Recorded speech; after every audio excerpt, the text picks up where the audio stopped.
Salut à tous, on se retrouve aujourd'hui pour parler du FC Barcelone en ce lundi 26 février. On commence directement avec le classement de la Liga mis à jour après les matchs hier.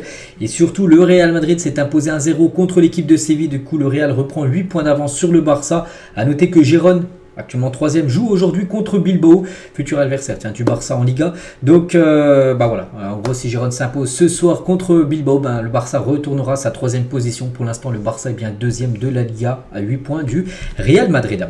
Concernant l'entraînement du jour, parce qu'aujourd'hui bien sûr, entraînement pour préparer le prochain match, ça sera Bilbao en fin de semaine, donc quelques photos, Ruggio, on peut voir également Cancelo, on peut voir aussi Rafinha qui a fait un gros match, Rafinha contre l'équipe de Retafe où ça a été une victoire 4-0. C'était samedi fin d'après-midi. Pedri, une petite question. Lequel est faux? Le ballon A, le ballon B et le ballon C. Donc il y a 2 ballons qui sont bien là et un ballon qui a été rajouté. Donc voilà, je vous donne la réponse. C'est tout simplement, le ballon B qui est faux. Sinon le A et C est bien sur la vraie photo bien sûr, avec Pedri lors de l'entraînement. On peut voir aussi Christensen, on peut voir également Jules Koundé à l'entraînement du jour, Lamine Yamal ou même Frenkie de Jong, voilà, pour être complet. Donc le programme pour les prochains matchs, donc je l'ai dit, c'est Bilbao, déplacement compliqué. N'oubliez pas que Bilbao a éliminé le Barça cette saison de la Coupe du Roi, c'est toujours compliqué d'aller jouer là-bas dans le stade de San Mamés. Donc c'est le 3, donc c'est la semaine prochaine, c'est dimanche à 21h, gros match pour le Barça. Il va falloir s'imposer si le Barça veut gagner le championnat. Il va falloir gagner dans des stades comme Bilbao, comme le stade comme Bernabéu, où le Barça ira jouer au Real Madrid. Tiens, on peut le voir, ce match qui commence à se profiler. Bon, c'est pas maintenant, c'est pas encore maintenant, c'est dans 2 mois, mais regardez, il est dans cette série de matchs là, le Real contre le Barça. Donc voilà, ça sera beaucoup de déplacements très compliqués. Mais avant de penser au Real, avant de penser à l'Atlético aussi le 17 mars prochain, il y a Bilbao, bien sûr, en fin de semaine. Et concernant ce match, les gars, donc Nico Williams a reçu un carton rouge aujourd'hui, donc hier, lors du match de Bilbao contre le Betis Séville. Il manquera le match contre Barcelone, donc ça c'est plutôt une bonne nouvelle. Il a pris un rouge, donc du coup il sera suspendu pour le match contre le Barça. Bonne nouvelle parce que ce joueur fait souvent du mal contre le Barça, quand il joue contre le FC Barcelone. Donc voilà, Nico Williams officiel ne sera pas là. Et aussi Yuri Berchiche, donc lui s'est blessé. Bon, c'est un coup dur, bien sûr, parce qu'on veut que les joueurs ne se blessent pas, mais il s'est blessé et en gros il y a des fortes chances qu'il soit également forfait pour le match contre le FC Barcelone en fin de semaine. On va parler du Barça B, donc le Barça Athletic qui joue un match, donc c'est un match de championnat, c'était hier, et même victoire que les A. 4-0 avant-hier, 4-0 pour le Barça Athletic. Félicitations à la réserve. On peut voir qu'il y avait pas mal de joueurs de l'équipe première qui sont venus assister au match. Pedri, Gavi, Sergi Roberto soutiennent le Barça Athletic. Le match avait lieu hier après-midi, hier dimanche. Donc Marguerite, il a marqué lors de ce match avec le Barça B. Donc il a célébré comme ça en embrassant bien sûr l'écusson du FC Barcelone. A noter que le jeune Pau Victor a également marqué lors de la victoire 4-0 et c'est lui le meilleur buteur de l'équipe B, Pau Victor, un joueur qu'on pourra peut-être voir très prochainement bien sûr évoluer avec l'équipe première. Et à noter aussi que le jeune Alex Garrido, un nom que de temps en temps je vous parle, il a déjà été dans le groupe professionnel bien sûr, souvent il s'entraîne avec le groupe de Xavi. Donc hier s'est blessé, quitte le terrain en larmes après s'être blessé avec le Barça Athletic. C'est son premier match après son retour de blessure, parce que déjà il a loupé 2 mois de compétition, il revient, premier match qu'il rejoue et se reblesse, donc rechute pour lui. Donc c'est pour ça qu'il est en larmes, le jeune Alex Garrido. On peut comprendre, quand tu es tout jeune comme ça, tu as envie de jouer, puis en gros à cause des blessures bien sûr c'est compliqué pour lui. On envoie bien sûr beaucoup de force. On revient nous avec l'équipe première bien sûr, et Xavi les gars, par rapport au match d'avant-hier, nous avons fait un super match, les joueurs ont dit qu'ils avaient pris du plaisir et c'est la clé. Nous nous sommes procurés de nombreuses occasions, donc les supporters doivent être contents. C'est un match qui fait plaisir sur tous les aspects bien sûr, ce 4-0 contre Retafe samedi en fin d'après-midi. Et ce que j'ai pas montré hier les gars, c'est les notes qu'ont obtenu les joueurs dans le journal sport. Donc Ter Stegen note de 5, bon après il n'a rien à faire, donc voilà, il a eu la moyenne. Koundé note de 8, ça Koundé hier j'ai montré son match en statistique, il a fait un énorme match. Cubarsí note de 9, c'est la plus haute note pour Cubarsí. A noté que Rafinha également une note de 8, sinon tout le reste des joueurs 7, vraiment. Tout le monde a vraiment une belle note à part Ter Stegen, il a eu 5, mais bon, parce qu'en gros, il n'y a pas eu grand chose à faire. Sinon, tout le monde a fait son match. C'est vrai que tout le monde a été très sérieux. Fermin Lopez, buteur en fin de match, ça c'est les remplaçants, une note de 8, donc voilà. Bien sûr, que des notes élevées, bien sûr, pour les joueurs du Barça.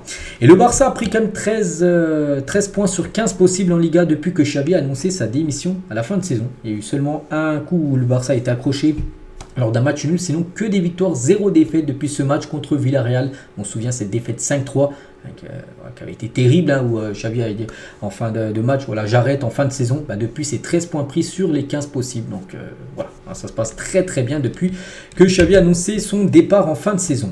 Sergi Roberto a un pied et demi à l'extérieur du Barça. Le club n'a pas l'intention de lui proposer le renouvellement, bien que personne n'a encore communiqué quoi que ce soit à lui ou à son entourage. Donc voilà, parce que Sergi Roberto est actuellement en fin de contrat dans 4 mois et 4 jours exactement, le 30 juin prochain. Et d'après ce qu'on peut voir, hein, tout simplement, il devrait ne pas être prolongé. Du coup, il devrait aller ailleurs, Sergi Roberto. Concernant Amadou Onana, un joueur que je parle souvent parce que souvent il est dans les rumeurs des joueurs qui peuvent arriver du côté du Barça l'été prochain. Donc ce joueur belge de Everton est un joueur très apprécié du milieu de terrain du Barça. Donc il a 22 ans, il mesure 1m95, donc un gros gabarit par rapport à Gavi ou même Pedri, des joueurs plutôt petits. Donc droitier et compte déjà 3 buts cette saison. Donc c'est un joueur qui pourrait ramener de la puissance en milieu de terrain. C'est pour ça que c'est un profil très intéressant, on peut dire, pour la saison prochaine. Ibrahim Diarra est rentré dans son pays, le Mali, après la fin de sa période d'essai, parce que là depuis quelques mois il est en période d'essai du côté du Barça. Donc la période d'essai est finie, donc du coup il est retourné au Mali. Le joueur a convaincu le club, mais le problème est que selon le système de la FIFA pour les joueurs extérieurs à l'Union européenne, il ne peut être engagé qu'à ses 18 ans, parce qu'actuellement il a seulement 17 ans. Il est encore tout jeune. Le club cherche des failles juridiques pour tenter de l'inscrire dès l'été prochain. Voilà, concernant ce joueur Ibrahim Diarra, que je parle de temps en temps quand il y a des infos. Donc là j'en ai une aujourd'hui, je vous la donne. Donc voilà, le Barça va essayer de chercher pas une magouille, parce qu'ils vont essayer de faire ça dans les règles, parce qu'après ils peuvent être sanctionnés, faire ça dans les règles et le faire venir l'été prochain, bien sûr, au sein de l'académie du Barça, jouer tout simplement avec les U19 du club. Gundogan est le seul joueur à avoir disputé l'intégralité des 38 matchs du Barça cette saison, c'est fou. Tous les matchs, il a joué de la première jusqu'à la fin de la rencontre. Il n'a pas été sorti, Gundogan, pour montrer.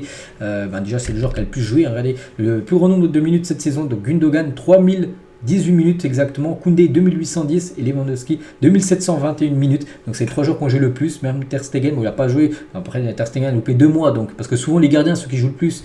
Mais voilà, même Ter Stegen pas dedans, vu qu'il a loupé quand même 2 mois. Mais c'est bien Gundogan, plus de 3000 minutes jouées. Il a joué tous les matchs entier depuis le début de la saison, c'est beaucoup. Pour l'instant, on croise les doigts parce qu'il n'y a pas de blessure, parce qu'on sait que c'est un joueur très important, bien sûr, Gundogan. Pau Cubarsí a réconforté Rafinha lorsqu'il a été contrarié après avoir manqué 2 occasions lors du match contre Retafe, là, il y a quelques jours. Pau Cubarsí, malgré qu'il est tout jeune, seulement je crois 17 ans, il n'y a même pas 18 ans encore, il est parti réconforter Rafinha pour lui dire c'est pas grave, tu mettras la prochaine. C'est qu'il a été buteur, on se souvient, lors de cette rencontre. Rafinha, en plus, qui a été élu homme du match. Et tiens, en parlant de Pau Cubarsí, il fait la une aujourd'hui du journal Sport. Les deux unes, je vous montre tous les jours. Donc Sport, tout d'abord, le phénomène Cubarsí. Voilà, une de ce journal. Et l'autre une, c'est plutôt sur une autre pépite, Lamine Yamal, Mundo Deportivo, donc Lamine XL.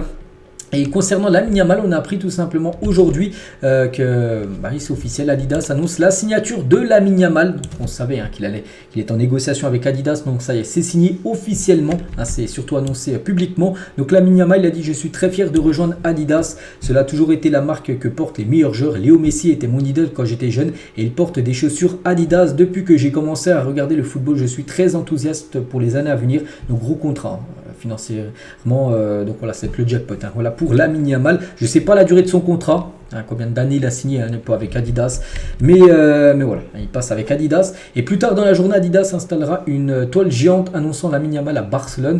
Ils mettront également des auvents, des wagons de métro et des affiches pour annoncer que Lamine fait désormais partie de leur marque avec Adidas, la marque allemande.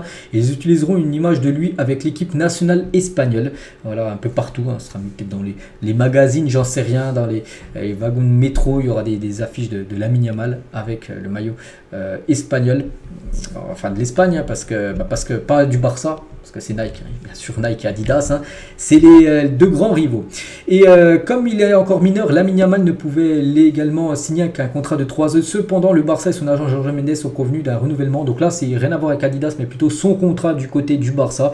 Donc renouvellement jusqu'en 2030, qui sera officialisé lorsqu'il aura 18 ans. Donc pour l'instant, il a encore 16 ans. Donc dans 1 an et quelques jours, enfin quand il aura ses 18 ans, donc il signera un nouveau contrat, parce qu'actuellement les joueurs qui ont moins de 18 ans, ils peuvent signer maximum 3 ans de contrat, et à partir de 18 ans tu peux signer 5 ans de contrat maximum. Donc voilà, quand il aura 18 ans, il signera un contrat jusqu'en 2030 du côté du club Blaugrana.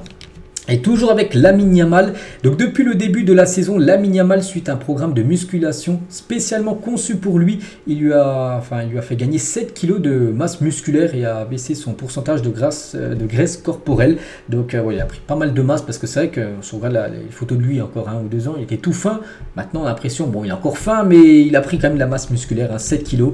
Et il a grandi, il a grandi 2,5 cm depuis le début de la saison. Il devrait atteindre les 1,80 m. Normalement très prochainement. Donc concernant Lamine Yamal. Quelle préférence, donc le futur maillot du Barça va ressembler à ça, mais pas que les cuissons. Au lieu que là par exemple là il est à gauche, enfin là sur moi, il sera en plein milieu. Et Spotify, Nike, mais surtout c'est comment dire le badge, là on peut voir FC Barcelone parce que l'année prochaine ça sera les 125 ans de la création du club, donc ça peut être un des 4 badges, on peut voir lequel est le plus beau, je ne sais pas, je trouve beau Modja où ça ressort en doré, donc les deux du bas, pourquoi pas celui en bas à droite que je trouve très bon, voilà. Après normalement ça sera un de ces logos là sur le maillot du Barça par rapport aux 125 ans bien sûr du club. Et on finit les gars avec une petite nouvelle qui fait plaisir parce que c'est 2 anciens Blaugrana, Jordi Alba pour la passe D pour Léo Messi buteur. Donc hier l'Inter Miami a fait un partout contre le Los Angeles Galaxy, mais ils ont égalisé à la 92e minute de jeu grâce à Messi sur une passe D, je vous ai dit, de Jordi Alba. La connexion c'est marché très bien à l'époque au Barça, elle continue à marcher du côté des États-Unis. À noter qu'il y avait Ricky Puig qui est ancien joueur du Barça maintenant du côté de Los Angeles, qui était dans l'équipe adverse, donc ça c'est fini, un partout. Donc voilà les gars ce qu'on va dire aujourd'hui, j'espère que ça vous a plu. On se retrouve demain mardi pour le prochain numéro. Je vous souhaite une très bonne journée et à demain.